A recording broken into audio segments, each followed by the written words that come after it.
মৌয়ের চেয়ে কম সুন্দরী, আর এটা নিয়ে মৌ সারাক্ষণ মায়াকে কথা শোনায়। মৌ, একটু বাইরে আয় তো।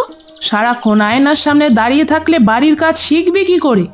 মৌ রাগে গজগজ করতে করতে বাইরে এলো। একটু শান্তিতে বসার উপায় নেই। কি হয়েছে, ডাকছো কেন, বলো। মায়া পুকুর ঘাটে গিয়েছে কাপড় ধুতে। তুই বাসনগুলো নিয়ে গিয়ে ধুয়ে আয়। মেয়েটা সেই কখন থেকে একা একা কাজ করছে। কি, আমি এই রোদের মধ্যে পুকুর ঘাটে গিয়ে বাসন মাজবো? আমার এত সুন্দর গায়ের রং নষ্ট হয়ে যাবে না? গায়ের রং দিয়ে কি করবি বলতো?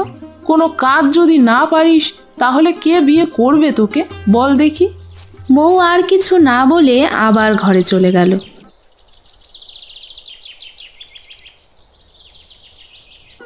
সন্ধ্যায় ওদের বাবা